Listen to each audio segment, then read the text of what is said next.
माता अन्नपूर्णा के मंदिर में सनातन धर्म की ध्वजा का आरोहण का कार्य वह कर रहे थे, तो उन्हें मैंने अत्यंत भावुक होते हुए भी देखा है। मैं इस अवसर पर उनकी उपस्थिति के लिए उनका उत्तर प्रदेश सरकार की ओर से और उत्तर प्रदेश के वासियों की ओर से, उत्तर प्रदेश की जनता जनार्दन और सेवी राम भक्तों की ओर से हृदय से अभिनंदन करता हूं।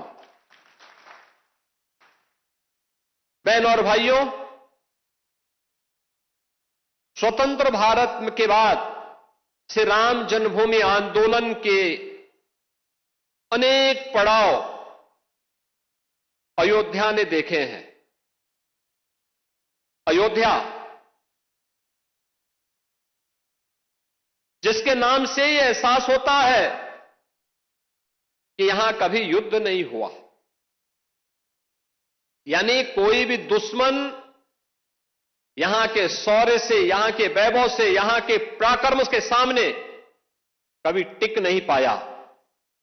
लेकिन कुछ लोगों ने अपने निहित स्वार्थ से, मजहबी जनून और सत्ता की तुष्टीकरण की उस निकृष्टता में पड़ करके अयोध्या को भी उपद्रव और संघर्ष का एक अड्डा बना दिया था। वही अयोध्या पिछले 11 वर्ष के अंदर देश के यशस्वी प्रधानमंत्री आदरणीय श्री नरेंद्र मोदी जी के यशस्वी नेतृत्व में उन 3 महत्वपूर्ण घटनाओं को कभी विस्मृत नहीं कर सकता। याद करिए, 5 अगस्त 2020 जब पहली बार स्वतंत्र भारत में देश का कोई प्रधानमंत्री स्वयं अयोध्या धाम में पधारे और उन्होंने अपने कर कमलों से 500 वर्षों के कलंक को पूरी तरह समाप्त करते हुए श्री राम जन्मभूमि के लिए मूर्ति भूमि पूजन के कार्यक्रम को संपन्न किया था। दूसरी तिथि जब 22 जनवरी 2024 को, और हिंदू पंचांग के अनुसार कहें तो पौष शुक्ल द्वादशी की वह पवित्र तिथि जब स्वयं फिर आदरणीय प्रधानमंत्री जी अयोध्या धाम पधारे और उन्होंने श्री राम लला के भव्य मूर्ति की प्राण प्रतिष्ठा के कार्यक्रम को अपने करकमलों से संपन्न किया।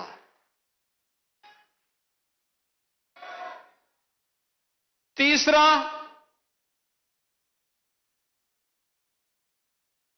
जब अभी 25 नवंबर को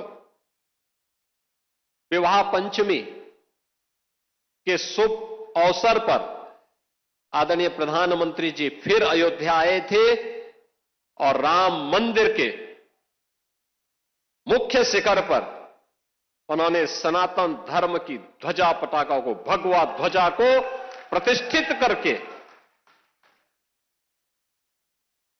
सनातन से ऊपर कोई नहीं, इस सनातन की ध्वजा पताका हमेशा दिग दिगंत तक ऐसे ही गूंजती रहेगी और ऐसे ही दिखाई देगी। इस उद्घोष के साथ उन्होंने अयोध्या में आकर के पूरे देश और पूरी दुनिया को एक संदेश दिया। बहनों और भाइयों, अयोध्या ने जो संघर्ष देखा था, पिछली सरकार ने अयोध्या को लहूलुहान करने का कार्य किया था। जिस अयोध्या में कभी संघर्ष नहीं होते थे, उस अयोध्या को लहूलुहान करने वाले लोग, उस अयोध्या में जिनके शासन में आतंकी हमले होकर के अयोध्या को लहूलुहान करने का प्रयास हुआ था, लेकिन प्रभु की कृपा और बजरंगबली जहां की रक्षा स्वयं कर रहे हो, वहां तो भूत पिशाच से निकट नहीं आवे महावीर जब।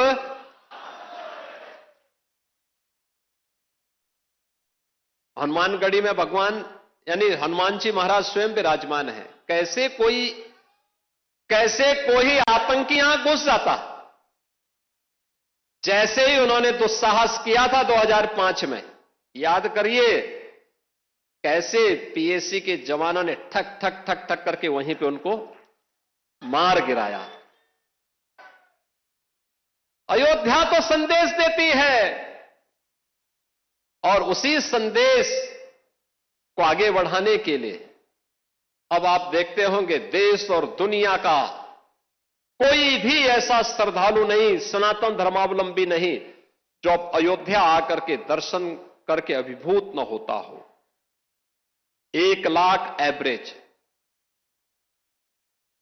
अगर हम लोग देखें पिछले 5 वर्ष के अंदर 45 करोड़ से अधिक श्रद्धालु अयोध्या धाम में आया है, जहां पर पहले कुछ लाखों में लोग आते थे। याद करिए 17 के पहले न बिजली थी, न पानी थी, न स्वच्छता थी, न सड़क थी, न कनेक्टिविटी थी, कोई सुविधा नहीं थी, सुरक्षा की भी व्यवस्था नहीं थी, और कोई जय श्री राम बोलता था तो उस पर लाठी जरूर पड़ जाते थे, गिरफ्तारियां हो जाती थी। आज तो आप देश में जाइए, राम राम बोलिए, जय श्री राम बोलिए, और अब तो भारत सरकार की योजना भी जी राम जी के नाम पर ही आ गई है, जो रोजगार की सबसे बड़ी स्कीम बनने जा रही है। कोई भी बेरोजगार व्यक्ति जब आएगा और कहेगा कि मुझे रोजगार चाहिए अपनी ग्राम पंचायत में, साल में 125 दिन का रोजगार की गारंटी उसको उसके गांव में मिल जाएगी, तो जी राम जी हो गया। बहनों और भाइयों,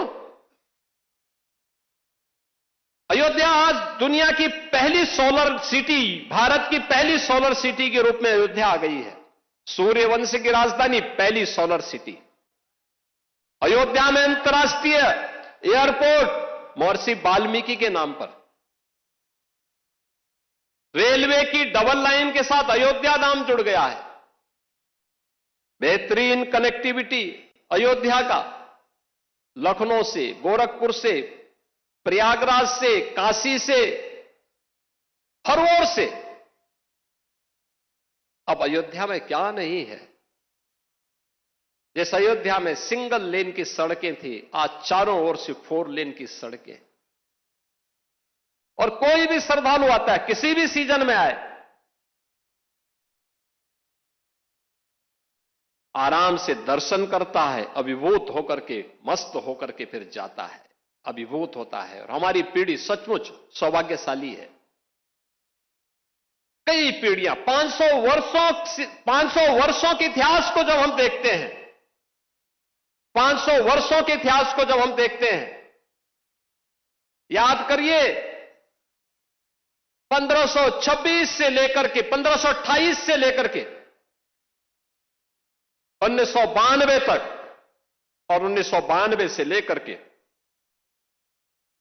उसके उपरांत भी अयोध्या में हर 20-25 वर्ष के अंदर कोई ना कोई बड़ा संघर्ष राम भक्त करता था राम मंदिर को वापस लेने के लिए। लगातार संघर्ष करता रहा, कभी बैठा नहीं, रुका नहीं, झुका नहीं। उसने सत्ता की परवाह नहीं की, उसने दमन की परवाह नहीं की, उसने गोलियों और लाठियों की परवाह नहीं की। वो लड़ता रहा और उस संघर्ष का परिणाम हमारे सामने था। और यह आंदोलन सफलता की नई ऊंचाइयों तक तब पहुंचा जब राष्ट्रीय स्वयंसेवक संघ ने नेतृत्व दिया। पूरे पूज्य संतों को एक मंच पर लाने में, स्वर्गीय अशोक सिंघल जी ने एक मंच पर लाने में सफलता प्राप्त की। एकदम गुलामी का कलंक मिटा और भव्य राम मंदिर का मार्ग प्रशस्त होता हुआ दिखाई दिया। बहनों और भाइयों, आज उसी प्राण प्रतिष्ठा के 2 वर्ष पूर्ण होने के उपलक्ष्य में आज का इस समारोह यहां पर आयोजित हो रहा है। अयोध्या की इस दिव्यता को, इस भव्यता को अनंत काल तक बनाए रखने के लिए हम सबको, हर सनातन धर्मावलंबी को आगे बढ़ना पड़ेगा। एक साथ अपने जीवन का हिस्सा इसको बनाना पड़ेगा। ये यात्रा की विराम नहीं, ये नई यात्रा की शुरुआत है। विरासत पर गौरव की अनुभूति करते हुए विकास के नित नए प्रतिमान को स्थापित करना। और इसी के लिए प्रधानमंत्री जी ने हर भारतवासियों के सामने विकसित भारत की एक संकल्पना दी है। यह देश जब आजादी के 100 वर्ष पूरा करेगा, हर भारतवासी के सामने एक संकल्प होना चाहिए, और वो संकल्प होना चाहिए कि हमें अपनी विरासत का संरक्षण करते हुए अपने स्तर पर जिस क्षेत्र में हम हैं, जिस फील्ड में हम काम कर रहे हैं, वहां उत्कृष्टतम कार्य करके दिखाना है। अपने देश के लिए सनातन धर्म की ध्वजा पताका को ऊपर उठाने के लिए हम सबको मिलकर के सामूहिक प्रयास को आगे बढ़ाना पड़ेगा। और यही प्रयास भारत को दुनिया की एक बड़ी ताकत के रूप में स्थापित करेगा। प्रतिष्ठा द्वादशी के अवसर पर मैं एक बार फिर से सभी राम भक्तों को बधाई देता हूं। आज के समारोह के मुख्य अतिथि माननीय रक्षा मंत्री जी का हृदय से अभिनंदन करता हूं। आप सबके प्रति भी हृदय से अपनी शुभकामनाएं देते हुए प्रभु से यही प्रार्थना करता हूं कि वो आपके जीवन में, कल वर्ष 2026 का पहला दिन है। 2026 अंग्रेजी तिथि का जो वर्ष प्रारंभ हो रहा है, यह पूरा वर्ष आपके जीवन में शुभ और मंगलकारी हो, इस विश्वास के साथ आप सबके प्रति मेरी मंगलमय शुभकामनाएं हैं। धन्यवाद। जय हिंद। जय जय श्री राम।